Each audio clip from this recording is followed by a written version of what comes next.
Broadcasting from the business capital of the world, this is the Podcast Business News Network.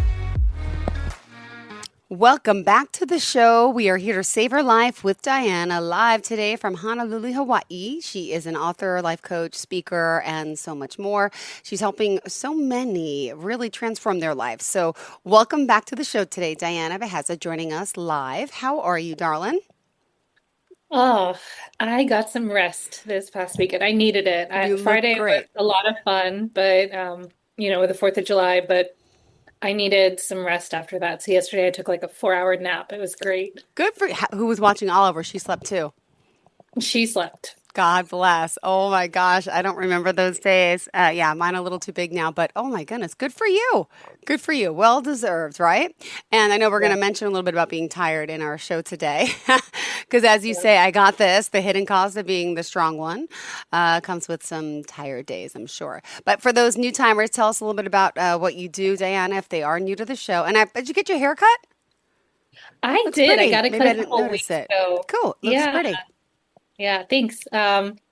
So what I do is I help high performers who want it all and feel like it's been costing them their health, their sanity, or their relationships. And they realize that they don't want to give those things up, but they also know that they don't want to give up their professional ambitions. And I help them achieve even more than they've ever achieved without sacrificing any of the stuff that matters most to them. Perfect. And for today, what is our topic? We are talking about being the strong one and being the person who's always got this and what that ultimately costs us. All right, where do we begin? Because all of us, I think, are always on the go, always so busy, always so into ourselves. And, we're going to do this. I got this. And it's like we feel bad asking for help. And I'm one of those people. I don't ask for help. And explain this concept. Yeah. So what I find is that you probably are asking for help, but you're not actually asking for the help that you deeply desire or need, right? So like you may be asking for help with delegating tasks or like handling logistics or things like that. But the strong one has a much harder time asking for help with the emotional load that they carry. Right. It's like, you know how to make a meal plan, run a team, delegate, fix a spreadsheet, but it's so much harder to just be like, can you just sit with me for a minute and like let me fall apart for a second? And even just that idea of like letting somebody see us fall apart a little bit or like hold us while we fall apart feels terrifying, right? Like it's like it's much easier for us to ask for help so that like with a functioning, right? So that we can keep going and doing all the things instead of actually asking for help that allows for us to feel, right? And there are reasons behind that I want to get into today is like what is it that's so scary, but at the same time so desired about being held, right? Like we want somebody to take care of us, but we don't even give anybody the opportunity to take care of us. We want somebody who will handle things, but we don't let go of the stuff so that somebody else can handle it, right? So when that happens, somebody who could handle it for us, who could hold us, who could help us, they see that we've got it and they're like, okay, I'll just let you run, right? Because like you're not showing them that you actually care. You're not even asking for it. So it's not even that we're asking for somebody to fix us, right? We're not asking for somebody to fix all the things that are wrong. We just want somebody who we can actually presence like, yeah, this is hard without them just telling us, oh, well, you're so strong, you can do it. Like, I don't know how many times it's been that I've been like, I don't know if I'm really doing this single mom thing. Like people tell me sometimes they're like, you make it look so easy. And I'm like, none of it's easy. And like, in many ways, I'm holding it together with like tape and string. And they're like, oh, well, you make it look easy, or like, oh, you're doing so well. And like, that's also not the feedback or the encouragement that somebody who is strong needs for you to share with them, right? Like what we're really looking for is for somebody to be like, yeah, I hear you. Not to like cover up the vulnerability we are trying to share, but for somebody who can actually stand there with us and say like, and acknowledge how hard what we're doing is. But sometimes we just don't even know how to ask for that. And that is the thing that I think we need to start looking at, is like, where can I actually begin to ask for the support I need? Where can I begin to stop saying like, yeah, I got this, and start saying like, you know what, like I just need to fall apart for a second. I need you to hold this for a second. Um, and allow for that to happen. And like, even if it makes other people uncomfortable, allow for ourselves to receive what we need. Because yeah, the load we carry is heavy, and there's really no other opportunity for somebody to recognize how heavy it is until we give it up for a minute, until we let somebody hold it and see like, yeah, that is heavy. And it's kind of one of those things that once you do that too, just even that mini rest of like letting go of something that's been so heavy for you, it actually rejuvenates you. It gives you that chance to not burn out, to feel like, okay, I can keep going, because you got a little bit of a reprieve. You got a little bit of relief. I don't remember what it comes from. You know, a lot of times with personal development things, I feel like, you know, they get replicated in many different ways. But there's this philosophy that like if you're holding a glass, the glass might not be that heavy. But if you're holding this, right, and if, it's one thing to hold it for like a couple seconds, but if you were holding it for a full hour, the weight of it feels even heavier. Yeah. And if you were to hold it for a full day and never put it down, it would feel like arm breaking. And many of us, the strong ones, many of us high performers, high achievers who are used to getting everything done and handling everything, we've been holding on to things that might not be that heavy, but we've been holding on to them for years, Yeah. for decades. And so that weight, if you just think of like this smoothie cup's not that heavy, but if I were to hold it for longer and longer, it just gets heavier. Like, you know, imagine what it is to carry something for decades. Yeah. And imagine what a relief it would be just to put it down for a second. To say like, okay, I don't need to carry this all the time, right? Like I can rest it on something. I can lean on that support for a moment, and rest my arm. And then I can get back up and I can pick it up again and I can keep going. Can we do it? Can you help us? Yeah, well, so Ah. the thing is, what's really holding us back here is again ourselves, right? Like it's that discomfort of asking somebody for the help that we need, right? Um it's relying on this competence as an identity trait, right? Like knowing, being the reliable Yeah. one. It's like our brand, right? It's like it's all we know is to be the reliable one, the one that can handle things, the one who can say like, yeah, I can do it. And we're also, whether or not we admit it, we also like the recognition or the like compliments that come with like, oh yeah, like, you know, thanks for being able to handle it all, right? Or like, thanks for taking this one for the team. Like we like the compliments or the affirmation that we get of constantly being the reliable one. Mm-hmm. And so that's like the external experience that we have of it, but there's also a little bit of a resentment that we experience because we're burning under it. We're burning under all of the pressure, all of the things that we've been tasked to carry, right? And like, no, it's not heavy, but it's like one more thing that I'm putting on here that I've been carrying for however much longer. And that is where it starts to get overwhelming. And and for me, right, like what I know about that competence for many of us high performers is that it was a survival skill that we built, right? It's how we earned approval, and it's how we continue to feel like we're being seen, we're being accepted. So it's not that we're afraid to ask for help, right? It's that we're afraid of what it means to be the person who gets the help, right? Because I don't know about you, but like I remember like when we'd have group projects in like college or high school, right? Like almost always there's a person who like handles all the stuff, and then there's almost always somebody who like does nothing. And it's a group grade, right? Everybody gets the same grade. So like the person who does nothing we end up having to pull their weight. We end up having to do extra because we know we're not willing to settle for a lower grade just so that, just because somebody else is doing less, right? So in ways we're enabling that person to continue to fail. Mm-hmm. And there's something about that for ourselves, right? And I'm not saying I don't know that I would be the one still who would like take the negative grade, right? Or like the lower grade just because Yeah. somebody else is doing that. But we want to recognize that pattern within ourselves.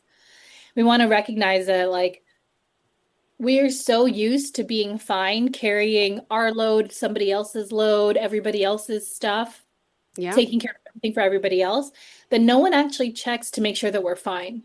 Oh my, it's true. And that performance of like independence, right? Like it's not just something that we picked up right now. It's something that goes beyond the high school or the college. There were ways, maybe even as children, that we were expected to handle more than we needed to. And that we were almost praised for being able to manage that. Yeah. So start to look at that pattern of like where was it even in childhood? Where was it even earlier that we began to recognize this trait of like being reliable, being strong, being the good one as something that generated approval or made us lovable. Because we think that our value is in being low maintenance, but what if the most powerful thing we could do is actually allow ourselves to be taken care of? Well, a lot of people, though, do struggle with this whole concept of asking for help, allowing people to, even when they offer. I'm one of them, and it makes me like uncomfortable. But then people are so genuine, sincere, they really want to help, and then it's like you offend them, and I'm like, okay, I am tired of doing everything alone, but then that's all I really know. And how do I react to someone? And then they take it offensively because I'm not accepting their help. So it's really hard. I don't want to do it alone, but I always try. And then you start offending the people that try to help you. I've been down that road too.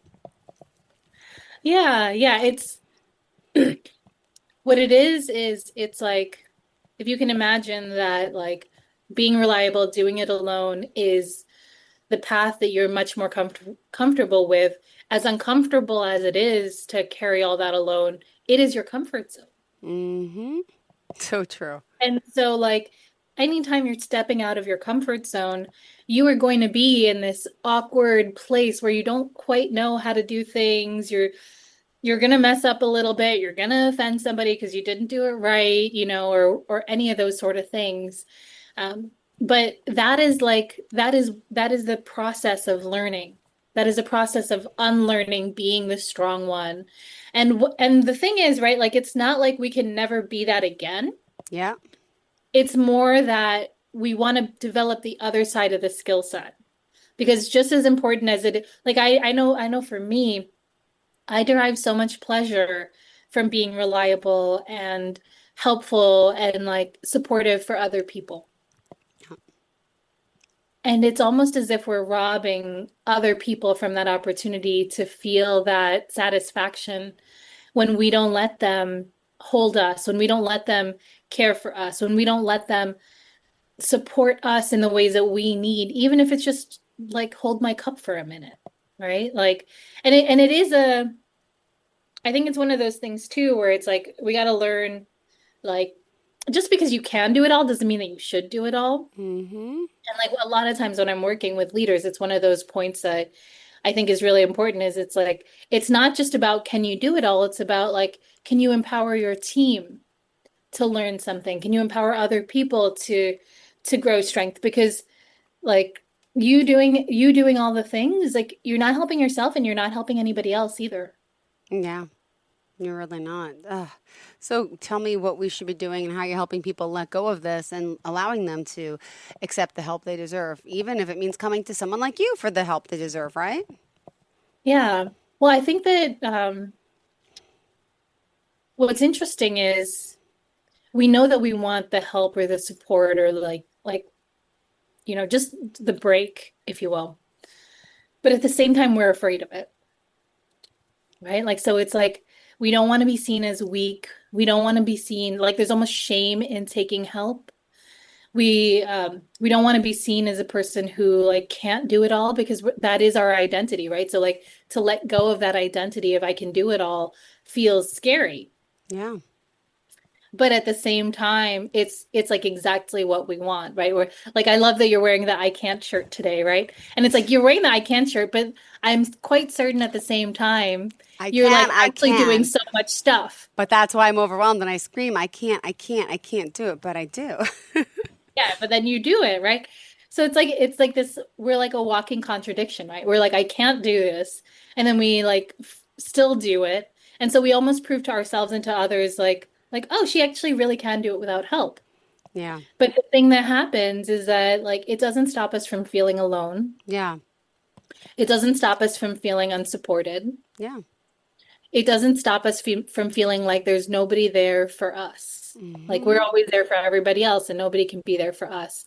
And the thing is, like, we're not really wanting rest Hmm. as much as we're wanting relief. Yeah. So, like, it's like when we get help, right? We feel the pressure to supervise it, to direct it, to repay it, right? Like, it's like nobody can just give us something and we can like accept it. Like, we got to give something back.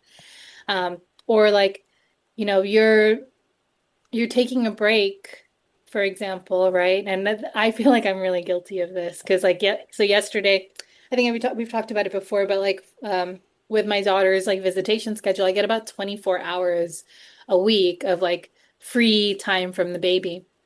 Yeah. And a lot of times, right? Not always, but a lot of times what's most comfortable for me is to fill it with work, right? That for me is like prime time. I can focus, I can do work.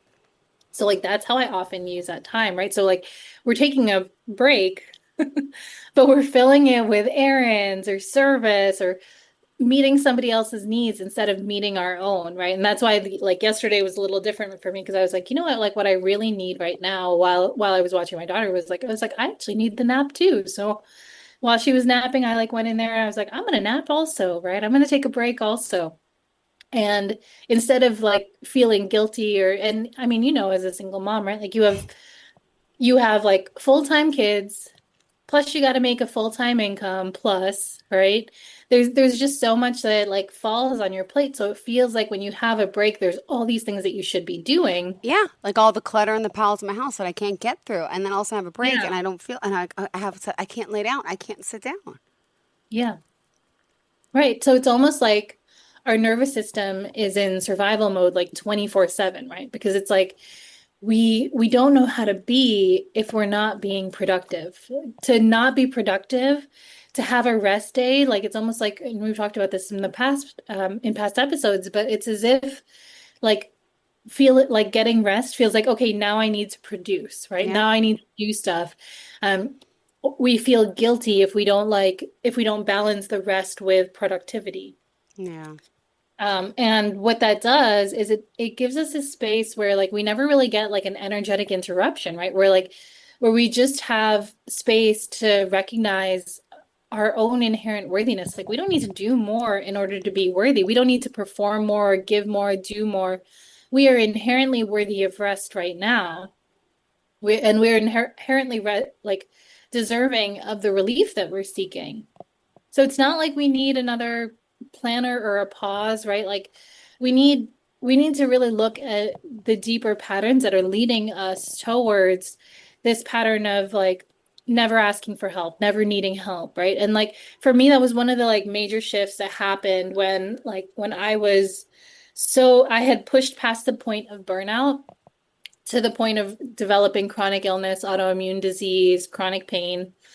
I was like, I something has to change, right? Like, yes, I can keep doing all this stuff, but if it's coming at the cost of my body, like that's not worth it anymore. And that was what kind of led me down this path of like of looking and examining these patterns that I had of continually doing for other people, of like doing what made other people happy because I could, and not always just doing what I needed to do for myself. Yeah. And when I created more space for personal relief, right? Where like I let other people handle things, you know, like I remember I had been gunning like so hard for a promotion at the company I was working for. And like I realized I was like, you know what, they're not like I was sick, right? I was like, they're not going to promote me. Like Mm-hmm. they're not going to recognize me the way that I feel like I deserve to be recognized. And me continuing to like work harder or like give more or perform more, like they're not recognizing it. Yeah. So how is me doing more, working harder, performing more going to help me? Like I realized it wasn't. And when I left, they needed four people to replace the work that I did in a 40-hour work week, right? So like had they just paid me more, right, or given me Invested the in. promotion, Mm-hmm. like it would have cost them less. But a lot of times there's not that culture in companies of like of paying those people who are the workhorses and the peak performers. And what we got to recognize is that like working harder is not always going to be the solution to get us what we want. Doing more, right? Like hard work is a part of success. But for those of us who've used it as a crutch, for those of us who like see it as our comfort zone to like constantly work, to constantly do, to constantly carry things for others, there's space for us to recognize like, where can I be carried? Yeah. What work can other people do for me, right? Like, so and once we start asking those questions, like there's lots of space, but then it's like, then we start to reject the help that we could get. Like, for example, like, you mentioned like the piles in your house, right? Like you could hire a cleaner. I can't. I'm too embarrassed. But it's like I have so much stuff to put away before they clean. It doesn't make sense. They would come. It just then I'd be like, oh my gosh! But I need to clean before they clean. Right. But like, even that, right, is like part of the mindset of That's like, the mm-hmm. okay, maybe you need somebody to organize before you clean. So maybe you Yes. need an organizer, right? But Yes. it's like, no, no, but I want to put all the pieces like exactly where I want them. They might put them in places that like, so like there's this control again. Control issue with my stuff. Yeah. And part of it too points to a lot for a lot of us, like there was probably a time in our childhood where we felt out of control and felt really unsafe. And so maintaining control or like finding ways to like grasp onto control does feel safe for us. So even if the control is chaos, right? Like Yeah. at least we're in control of the chaos type of thing. Um, Exactly. and so like when I work with clients, a lot of times it's about like beginning to look at and unpack these patterns that are ultimately keeping us from what we want. Like we want the clean home, we want the support, we want the success, right? We want to grow the team, we want to expand our business or whatever that kind of looks like, or we want to get the recognition we want. And yet we're also doing things to stop us from getting what it is that we want. And Yeah. so like when I host private retreats or when I'm coaching my clients, that is a lot of what we talk about is like, okay, like what is it you want? What are the steps that you can take there? And then starting to realize like, oh no, no, here's the roadblock I'm putting up against that. Here's the roadblock I'm putting up against this, right? And we start to see like, okay, what is that roadblock about, right? Because what I Yeah. believe is that our dreams are here to like help us to expand and grow. It's about the person we become through the process of pursuing the dream and achieving even more than we've ever known was possible for us. And the only way that we can really do that, especially when the goals have been elusive in the past, is to experience this shift in becoming, this shift in being, in like letting go of the stuff that hasn't served us up until now, Yeah. and that we're just holding on to. That's like, like that is that dead weight, because some of the things that we're carrying that's made us a strong one, like those are very valuable things. But there's stuff that we're carrying from 10 years ago, 20 years ago, 30 years ago that we don't need to carry anymore. That we just are so afraid of letting go because it's become ingrained as part of our identity. It's become we don't know how to live without it almost. It's almost like if you think of that little kid um who has their like a security blanket, right? Like Mm-hmm. being the strong one is our security blanket in a way. And we are afraid that if we let go of it for just a moment, we won't be the same person or the strong one anymore. And I think what happens is that we actually can discover how to become the stronger one. Yeah. So it's not about letting go of the strong one to be the weak one, This is about like becoming even stronger, about being even more empowered, about being able to get even more done. And when I'm working with my clients to help them shift that paradigm, a lot of times I'm helping them to realize and to like stay connected to who they truly want to be so that they can have what they truly want to have. And in that process, break those barriers that have been holding them back for decades. My gosh. Well, thank you so much for this. And in our last 3 minutes together, let's kind of sum up today's conversation and, the benefits of working with someone to help you let go of that. Yeah. So managing tasks, you've already mastered. But what's harder to master is asking for space to be held and to fall apart a little bit, right? Yeah. Like when you're the strong one, it doesn't feel possible to show any weakness. Yeah.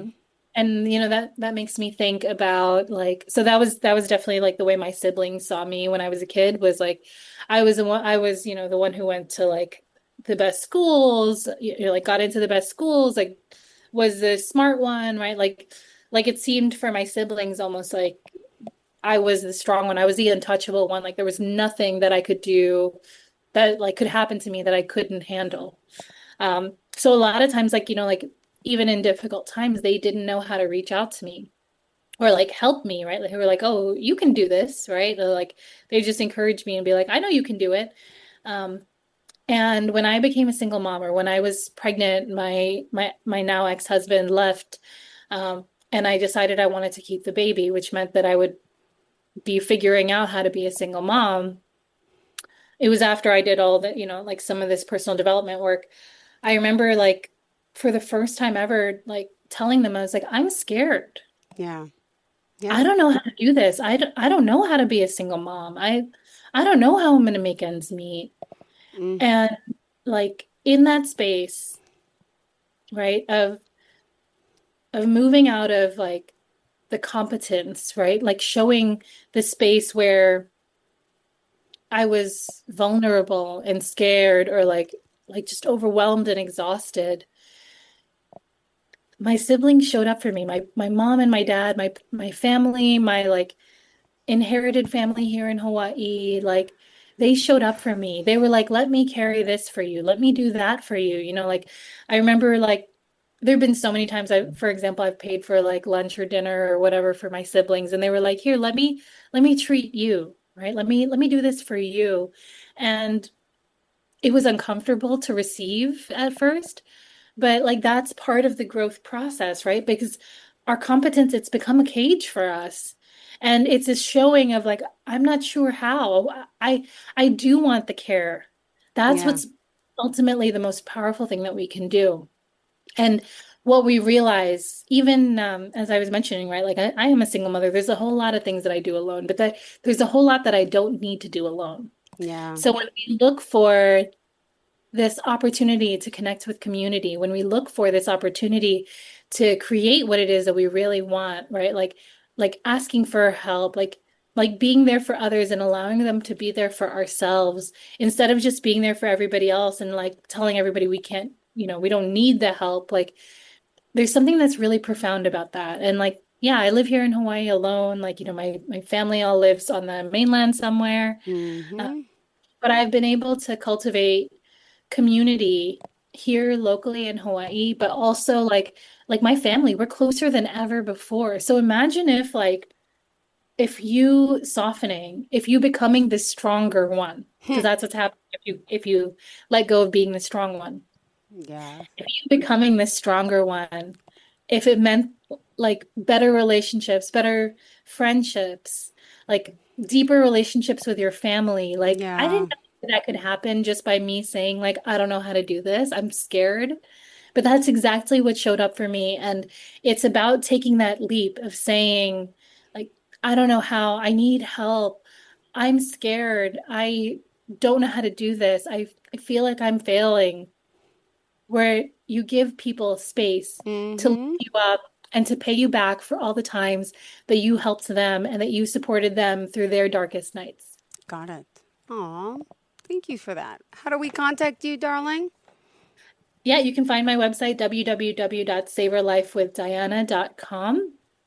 You can also find me on Instagram, Facebook, YouTube, TikTok at Diana Bejasa Speaks. That's DianaBejasa Speaks. And yeah, again, the website, www.savorlifewithdiana.com. That's SAVOR, lifewithdiana.com. Because I believe that bitter, salty, sour, we deserve to add richness, depth, and sweetness so that we can create a life that we truly savor. Perfect. Thank you so much. Hope you have a fantastic day, Diana. Great talking to you. And thank you again for being our professional of the year and being so awesome. Thank you for your advice. Have a great day, sweetheart. Thanks, Jill. Bye, honey.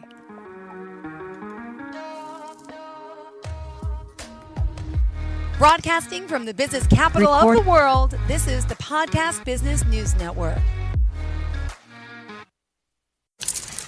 Let's go inside the mind of a 10-year-old. I should have worn those earrings today. I like those earrings. Gabby has those awesome earrings. I need to ask her where she got those, but that's just what she would want me to do.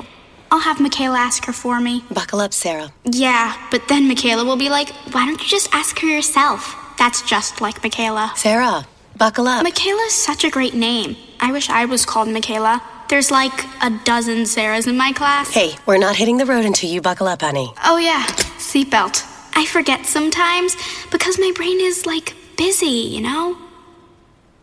I wonder if there's pizza at school today. Sometimes it can be tough to get through to your kids, but it's not impossible. Always make sure they're wearing their seatbelts, even on short drives. Remember, you have the keys, you have the power. Never give up until they buckle up. A message from the National Highway Traffic Safety Administration and the Ad Council. Visit safercar.gov/kidsbuckleup for more information.